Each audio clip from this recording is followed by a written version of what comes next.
Selamat pagi para saudaraku seiman dalam Kristus. Salam sehat, sukacita untuk kita semua. Marilah kita siapkan hati dan pikiran kita untuk mendengarkan firman Tuhan. Tuhan beserta kita sekarang dan selama-lamanya.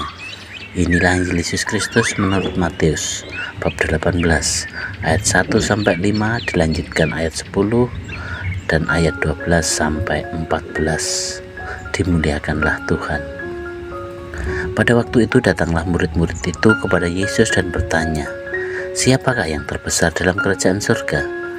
Maka Yesus memanggil seorang anak kecil dan menempatkannya di tengah-tengah mereka, lalu berkata, "Aku berkata kepadamu, sesungguhnya jika kamu tidak bertobat dan menjadi seperti anak kecil ini, kamu tidak akan masuk ke dalam kerajaan surga.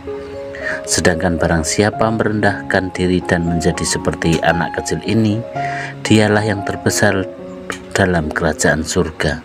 Dan barang siapa menyambut seorang anak kecil ini seperti namaku, ia menyambut aku. Ingatlah, jangan menganggap rendah seorang dari anak kecil ini, karena aku berkata kepadamu, ada malaikat mereka di surga yang selalu memandang wajah Bapakku yang di surga. Bagaimana pendapatmu? Jika seorang mempunyai 100 ekor domba dan seekor diantaranya tersesat, tidakkah ia akan meninggalkan yang 99 ekor di pegunungan dan pergi mencari yang sesat itu? Dan aku berkata kepadamu, sesungguhnya jika ia berhasil menemukannya, lebih besar kegembiraannya atas yang seekor itu daripada yang ke-99 ekor yang tidak sesat. Demikian juga Bapamu yang di surga tidak menghendaki supaya seorang pun dari anak-anak ini hilang." Demikianlah Injil Tuhan, terpujilah Kristus. Selamat pagi para saudara seiman dalam Kristus. Tema renungan kita hari ini adalah menjadi kecil di hadapan Allah. Suatu hari murid-murid bertanya kepada Yesus, "Siapakah yang terbesar dalam kerajaan surga?" Yesus memanggil seorang anak kecil, menempatkannya di tengah-tengah mereka lalu berkata, "Jika kamu tidak bertobat dan menjadi seperti anak kecil ini, kamu tidak akan masuk ke dalam kerajaan surga. Barang siapa merendahkan diri seperti anak kecil ini, dialah yang terbesar di dalam kerajaan surga."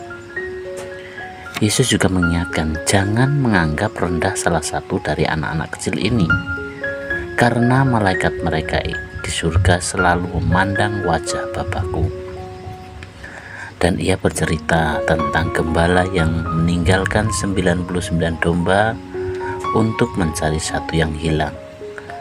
Bapa di surga tidak menghendaki seorang pun dari anak-anak kecil ini binasa. Saudaraku seiman dalam Kristus, sebenarnya apa makna dari bacaan Injil kita hari ini? Yesus mengajarkan bahwa menjadi besar di hadapan Allah bukan berarti berkuasa, terkenal atau hebat di mata dunia. Menjadi besar di hadapan Tuhan berarti memiliki hati yang rendah, sederhana, dan percaya seperti seorang anak kecil. Anak kecil itu adalah percaya penuh kepada orang tuanya, tidak sombong dengan apa yang dimilikinya, mudah mengampuni, dan tidak menyimpan dendam yang begitu lama. Yesus juga menunjukkan betapa berharganya setiap orang di mata Tuhan. Bahkan jika ada satu orang saja yang hilang jauh dari Tuhan, ia akan mencarinya dengan penuh kasih, seperti gembala mencari dombanya. Saudaraku seiman dalam Kristus, pesan apa yang dapat kita ambil dalam kehidupan ini? Yang pertama adalah belajar rendah hati. Jangan merasa lebih baik daripada orang lain, karena di mata Tuhan semua sama berharganya. Yang kedua adalah punya hati yang tulus. Tulus seperti seorang anak kecil yang jujur dan apa adanya. Yang ketiga adalah peduli pada yang tersesat. Kalau ada teman atau saudara yang mulai menjauh dari Tuhan, doakan, dan ajak kembali dengan kasih. Demikianlah pertemuan kita hari ini, dan marilah kita akhiri dengan doa dalam nama Bapa dan Putra dan Roh Kudus. Amin. Tuhan Yesus, ajarilah kami memiliki hati yang rendah, tulus dan penuh kasih seperti anak kecil. Tolong kami agar tidak meremehkan siapapun dan selalu mau mencari serta menolong mereka yang sedang tersesat. Amin. Dalam nama Bapa dan Putra dan Roh Kudus. Amin.